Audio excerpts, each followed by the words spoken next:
Hello, my name is Mary Demakes. I'm a registered nurse and a geriatric care manager at Private Home Care in Marblehead, Massachusetts. We as geriatric care managers take care of the elderly. We do their care plan for today, for tomorrow, and for the remainder of their life. At Private Home Care, we offer assistance with daily living. What we do is we'll do a care plan and then we will send in a caregiver. Oftentimes, the elderly need help with bathing, dressing, toileting, and medication management, not to mention assisting them with their meals. Mealtime is very important because our nutrition has gotten to be in the forefront of the prevention of all disease. We at Private Home Care advocate for the elderly, and I would like you to know that the statistics in discovering the cure for Alzheimer's disease is 0. Half of the people over 85 will come with a diagnosis of Alzheimer's disease. Our concern today keeps growing with the elderly. At-home care is our concern. We oftentimes are under so much stress and the families don't know what to do. So at Private Home Care, we'll guide you, we'll give you a direction, and we'll help you to care for your parent. We at Private Home Care have care and compassion, and we would like a world and a vision without Alzheimer's disease. Thank you. It's Mary Demakes. I'm a registered nurse, president of Private Home Care, and a geriatric care manager. And what a geriatric care manager does is she goes into your home and she helps you to plan for the care today, tomorrow, and for the future. What we try to do is we try to coordinate with you and your family, because everyone has an extended family somewhere along the line. And if you don't, we try to connect you with either attorneys that deal with elder affairs or financial planners like Marc, or we work with you and your physicians to try to get a care plan. Private Home Care is located in Marblehead. We also have an office in Burlington, Mass, and then going to be moving to Hamilton, Wenham area in the near future. So we're planning that for about the first of the year. But at Private Home Care, what we do is we have a variety of caregivers. You can have a companion, a home health aide, a driver, a housekeeper, or a homemaker. So what do all those people do when they come in? It depends on what you need, what you want them to do, and what you ask them to do. Your home is your home. We respect that, and we never want to go into a home and change anything. That's your domain, and it's your kingdom. So what I want to talk about today is brain health. On your chairs, you've noticed that I gave you 2 different flyers. One is a brain of a healthy individual, and one is a brain of a person with Alzheimer's disease. What we would like to see more of is the right side, which is the healthy brain, which will make our job so much easier. But right now, we only are seeing, when they come to us at Private Home Care, is the Alzheimer's brain and the advanced stages of Alzheimer's disease. This is very difficult for the person with the disease and also very difficult for the family member who has to take care of the individual with Alzheimer's disease. Now, when we talk about Alzheimer's disease, what does it mean? It's a progressive degenerative disease of the brain. If your brain doesn't function, you can't function. Walk, talk, eat, sleep, move. All of those things are regulated by your brain. Now, on the next flyer that I gave you is brain and its functions.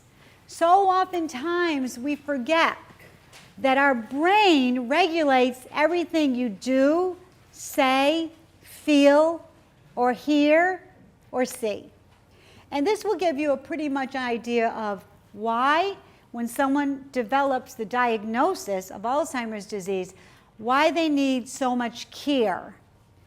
Now, we have the Alzheimer's Association here today with us, Heather, and what you're going to hear her say is that every 67 seconds, is that right, Heather? Every 68 seconds, someone will develop Alzheimer's disease. When I first started 20 years ago advocating for the elderly and for Alzheimer's disease, it was 1 every 78 seconds or 79. So things have gotten much worse over the years, and now it's 1 person every 68 seconds. Now, I am involved in the International Alzheimer's Disease, and internationally, it's 1 person every 6 seconds. 1 person every 6 seconds. That's really scary. So what I would like you to know that there are some things we can do, and just take this home and kind of look at some of the functions that your brain can do for you. What I want to talk about today is a little bit about what you can do to keep yourselves healthier. Okay, let's talk about nutrition. What's in our food?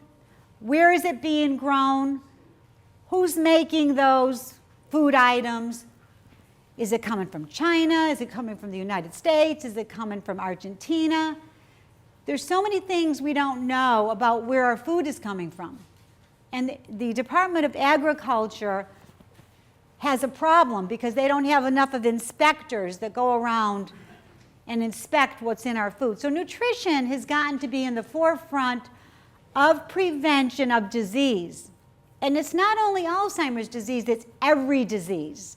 So think about what you're eating, and think about the healthier side, like fruits and vegetables, as opposed to more processed food. Stay away from the processed food, like, you know, the can of Spam, or something that, you know, really, they're telling me now that there's plastic in some of our food. Now, I don't want to know which ones they are because, you know, it's scary that there's plastic in our food today. But I do want you to look at this guy here. He was the first employee of the Department of Agriculture in 1897, okay? They said he was a very smart man. He was a doctor, and he knew what he was talking about. They said to him, make an analysis of nutrition and tell us what you think. So he did. In 1890, he was the first employee. In 1903, he gave his investigation of nutrition. And guess what he said? He said, we have a problem. We have a problem with carbohydrates, fat, and sugar. They said, what, are you kidding me? We have a famine. We have malnourishment. We have people that are starving. So they ignored him, and they said, come back another time with your investigation, okay? Well, he was the first one to put the dietary standards into play, okay? Then he gave his analysis. They ignored him. And then he said in the 70s, the government came out and said, he was dead by then. They said, we have a problem. We have too much epidemic of sugar, starch, and fats. And by that time, people were developing heart disease and diabetes and cancer and more cancer and Alzheimer's, when everything was on the rise. So we have to really focus on nutrition, and you're going to hear more about that from Christina Lucas, who's going to talk about nutrition. And I think that it's important for you to realize that the focus is not only on high blood pressure to prevent Alzheimer's and high cholesterol, exercise regularly, get at least 30 minutes 3 times a week if you can do anything. Focus on side effects of medication and try to do things in a more comfortable manner, and that is how you're going to prevent getting those diseases, especially diabetes. But we're looking at brain cells here. And I want you to know, if you've got a problem in that part of your brain, your cerebellum, you're going to have coordination problems. And if you have a problem in the cerebellum, you're going to not be able to solve problems thinking or movement. So our brain is important. And look at the stem part of our brain that controls your breathing and digestion and heart. All of these things really matter. So Alzheimer's disease is very scary because it doesn't regulate all of these functions. And we also think about, if you can't think and you can't transmit your thoughts, then you can't complete sentences. So those parts of the brain are deteriorating. The occipital lobe affects your vision. This is what it looks like, your brain on an MRI under the microscope. There's 100 billion and 100 trillion transmissions right there, right in your brain, so you didn't know how smart you were. 100 trillion transmissions. And those are being transmitted. And there's the plaques. Those brown spots is Alzheimer's disease. That's how we know pretty much that your brain is being affected. But on autopsy is when they really do make that diagnosis, after they take the tissue of the brain and they do the analysis. There's the pathology. The healthy brain, and look how much it's shrunk. There's a big difference in the shrinkage of the brain. But let's talk about stress. Nobody's under stress today. We're all under a lot of stress. But if we deal with it in the right way, laughter is a great medicine. If you're happy and you're laughing, it takes the stress away. And guess what? It's the best medicine. There's no side effects on laughing. This is the pathology of what your arteries look like when you have cholesterol, and too much cholesterol, and the blood can't go through and you'll get a stroke. So let's look at how we're going to change those things. We're going to hopefully we're going to decrease the stress, the early warning signs of Alzheimer's, the gradual memory loss, not just the little things. It's the things, the routine things that you forget on a daily basis. That's Alzheimer's. Not the little things like what did I do with the keys, or where's the car, or those are okay. Those are all normal. But prevention and treatment of diseases, we have no cure right now for Alzheimer's disease. But we're looking at someday they're going to have a vaccination where the medicine goes in through the intravenous, it goes up into the brain and breaks those plaques away. And that's what our goal is, to get something like that, so that eventually we won't be getting the disease and we'll have some sort of a treatment for the disease. But medication is very scarce. We're only working with 3 cholinesterase medications right now and 1 glutamate. But again, you got to be careful with medications. Nutrition is in the forefront. Even the First Lady is talking about nutrition. So everybody's talking about nutrition, but our goal is to have a healthy brain and not a diseased one. Let's talk about why fruits and vegetables are good for you, because it's antioxidants, and antioxidants helps the immune system to be really strong. And phytonutrients are what fruits and vegetables are, comes from plant-based. And I know that there was a Greek word there, huh, Tom? Right. Yeah, he's Greek.